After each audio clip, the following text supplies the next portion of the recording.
fathers and the desert mothers, and how it seems like when there's desolation, you're more apt to hear from God. And of course, those first guys, like I think St. Anthony was one of the first desert fathers, and he was out in Egypt. So he left the city, and then everybody started leaving because the church got more commercialized when it became legal. Yeah. In the 300. We do a kind of a quest every week. At least my wife and I do. We're trying to get the church to do it. But last week, the quest was just pick a day for prayer and fasting. And to me, hearing from God in the desert is sort of like a fast.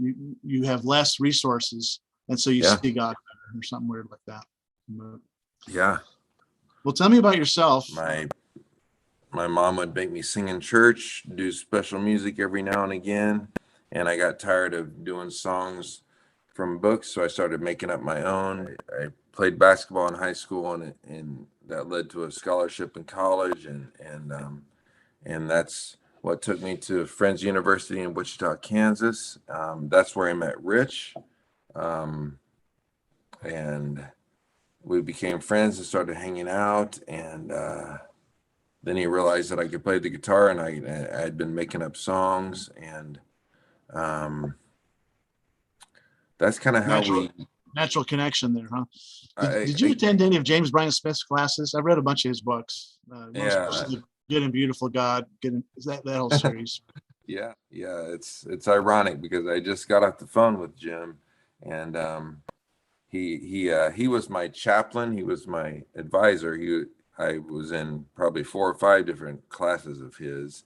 I was always over at his house because Rich lived in his attic, and I was always over at Jim's house. And those 2 guys probably formed more of my approach to life than most people have. It was founded by the Quaker Church, which Friends Church is synonymous with Quaker Church, and the vineyard that I'm a part of came from John Wimber was a Quaker pastor in Southern California. So the vineyard is half Quaker, half Calvary Chapel, half charismatic or something like that. Yeah, nice.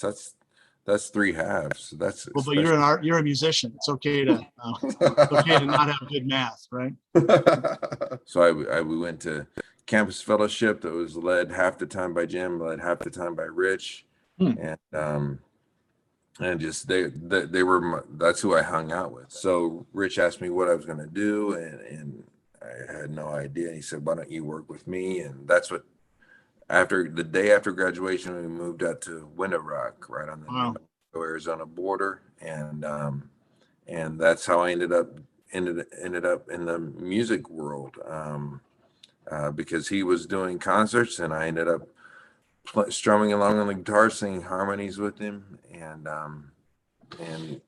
eventually, because I was making up songs, he eventually let me do some of my own songs in his concerts, and that went on, for a while, and you could kind of see the trajectory of where things were going. And then the wreck happened, and my life flipped around, got turned inside out, and I didn't know what the hell was happening.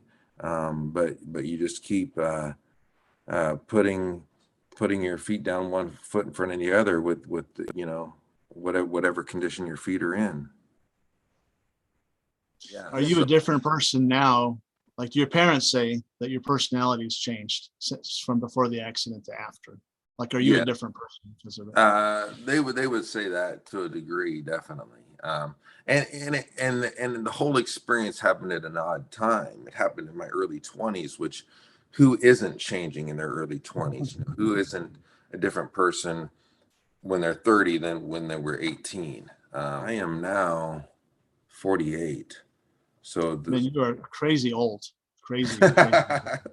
So you're allowed to tell somebody that if you're older than they are, kind of like you can make fun of your own ethnicity if that's your culture or something.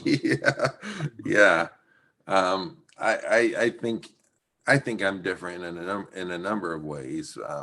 I don't know if the wreck is the general culprit of that, or if just, like I said, the crucible of being in that early 20s time.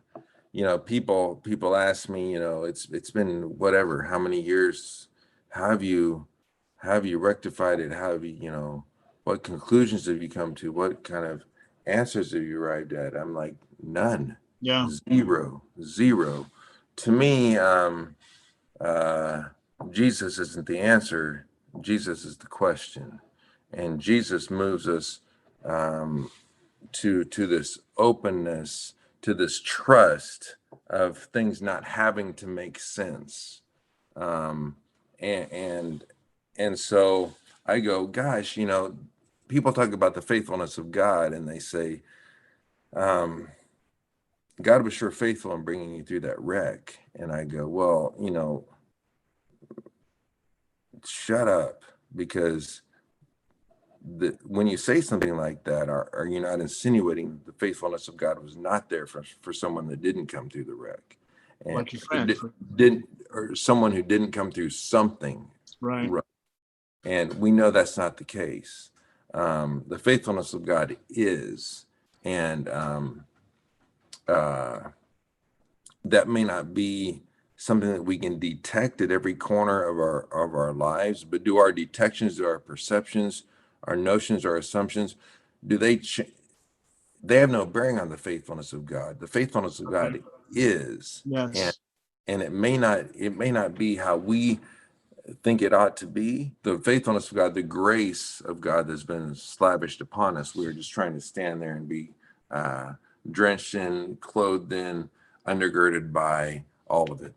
Mhm.